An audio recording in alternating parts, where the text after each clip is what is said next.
pleased with the wording of that draft legislation.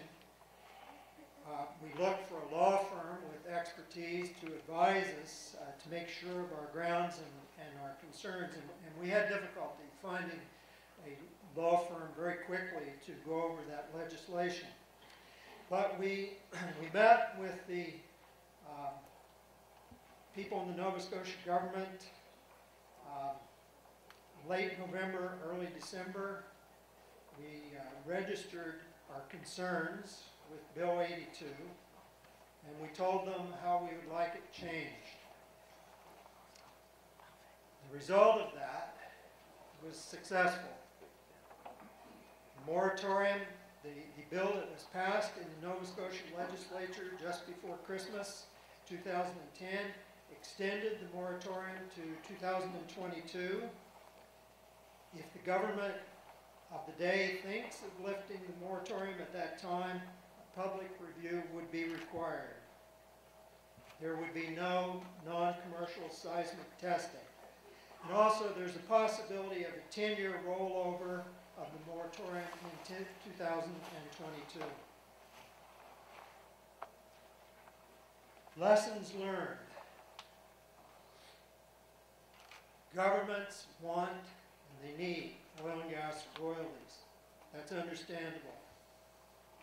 The Department of Energy generates revenue for the government, so it has a very strong voice at the cabinet table, much stronger than the Department of Fisheries. I'm talking about the provincial government. Sensitive marine areas are not safe without strong advocacy. If you're in the fishing industry, or you're an environmentalist, or you're in the tourism industry, nobody's going to do your job for you. You're going to have to do it. Some myths. That offshore drilling technology can prevent spills and blowouts. We know in the last year and a half that just is not true. There are no sublethal impacts on marine life from seismic. We know that's not true. Or that is true. That human error and malfeasance can be prevented. It's a myth that regulations and government regulators can prevent impacts, including blowouts. Look at the Deepwater Horizon, look at Australia. Now in Nova Scotia, we also have a sorry record in regulating the coal mining industry. I remember the West Ray coal mine disaster in the early 90s, where we had all kinds of regulation, but they bent those regulations when economic conditions dictated with the companies. Major loss of life. The impact of mitigation measures, including cleanup, is not always understood. For example, on Georges Bank, we get a lot of mixing. So you start putting dispersants out there to break up the oil slicks. All you're doing is putting the droplets in the water column where the fish live and to the bottom where the shellfish are at. And finally, I think the biggest myth is the forces of nature can overwhelm the best technology and the best intentions. We're seeing that in Japan right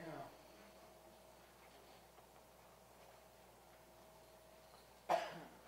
Other lessons, the $30 million liability for damages incurred in third-party liability in Canadian legislation is inadequate. British Petroleum is looking at $30 billion in the Gulf. I just wondered if the Prince Edward Island, not to mention the important fisheries around Prince Edward Island, but if the tourism industry was impacted, or your tourism industry here during the summer months, what the price tag might be. Even when seafood is tested safe, the consumer will make purchase decisions based on negative perception of a region. And that is happening in the Gulf right now. People who supply seafood from the Gulf, even though it's tested safe, are finding that their customers don't want to buy it. No rigs is monitoring the fallout from the Deepwater Horizon and the Montara blowouts, and there is much to be learned. Science is important, but offshore development is basically a political decision about how much risk is acceptable. We need to separate the government license issuing department or agencies from the regulating agency. The license issuing department or the permit issuing agency generates money for the government. So that was one of the first outcomes of the Deepwater Horizon with the Obama administration, was to separate those two. The regulator should not be the same one that issues those permits and licenses. Be wary of politicians and bureaucrats painting a rosy picture about benefits of oil and gas development for fishing communities. I'm sure there will be some benefits. There's benefits to the province, to the overall economy, to be sure. And again, I repeat, we're not opposed in principle to offshore oil and gas development. But I remember when the Nova Scotia Sable Gas Project was being developed, people in Guysborough County believed and were told that there were going to be lots of jobs and lots of secondary industrial development. If you go to Guysborough County now, after 10 years, there's maybe a half dozen jobs. There's no gas to heat anybody's home because the population density is not there to make it feasible to do that. No secondary industrial development. The one positive thing that's happened in Guysborough County, Nova Scotia, is that the lobster fishery has come on very strong in the last 5 or 6 years. Again, we're not opposed to offshore petroleum development, but there are sensitive and productive marine areas that should be protected with a moratorium. Finally, some challenges. Raising money, time and effort from our coalition members is a big challenge. All of us have jobs to do. And many of our people, these people did not have money. They make a decent income. Many of our processing companies are small to medium-sized. And it's a challenge in today's environment just for them to survive. So coming up with money to do these things is difficult. Coordinating and delivering of strategy is not easy. Professional expertise is necessary. We really needed our scientist. He was invaluable in advising us and doing work. We also needed our media person. Economic and energy developments can result in a need to change strategy. You have to deal with things like right now, the price of oil makes people very receptive to believing that allowing somebody to drill out here in the Gulf, for example, might bring down the price of oil. There are people that believe that. Accidents, blowouts around the world, you need to be able to respond to those. And you need to know what's happening in the field of research. There's a local desire and a need for economic development and diversification. And that can minimize the fishery contribution and the need to protect the marine environment.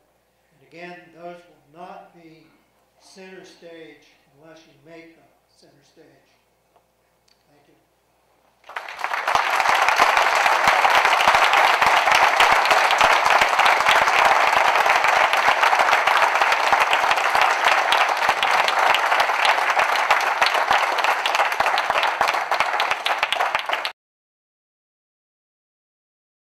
So we invite people who have questions to go to the mic.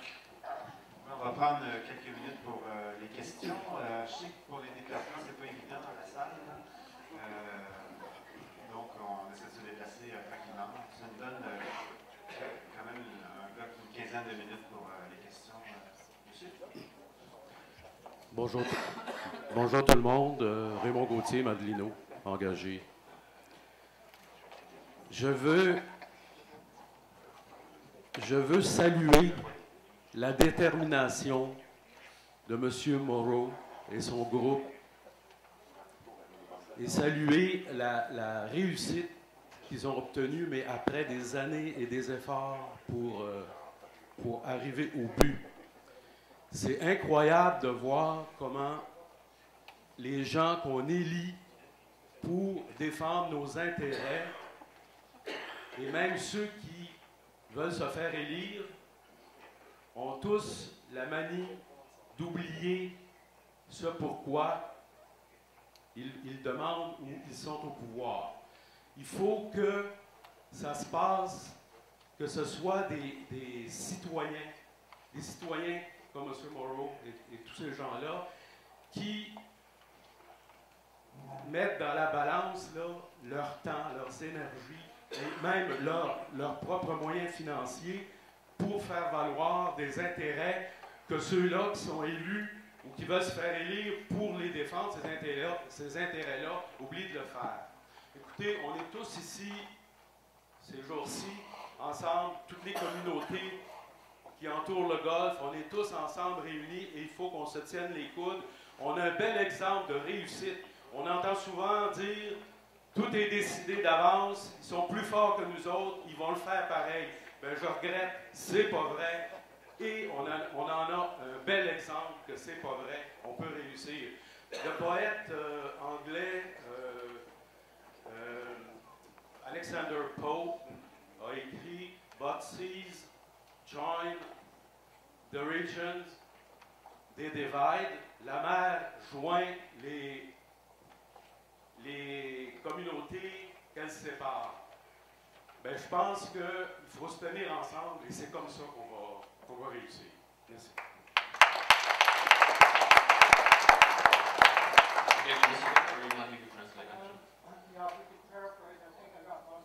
Okay, but basically, it's going to be two phrases. Monsieur Gauthier salutes your determination and also asks citizens basically to take action and reunite so that you can, everybody, and use your example as what we can do for the future here in the Gulf. Just a comment, certainly one of the difficulties in the Gulf is that you have 5 provinces. You have fishing communities that are widely separated. You have English, French,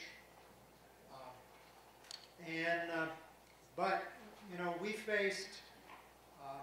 shared Georges Bank with the Americans, and that was an important part of our strategy, is trying to bring the American industry into play as well and put pressure on from the American side. But it's not just the fishing industry. Environmentalists were important in our cause. Certainly the Aboriginal communities, some very passionate arguments were made by some of our Aboriginal coalition members. I remember to the U.S. Consul General when we met with him, also with the Premier of Nova Scotia.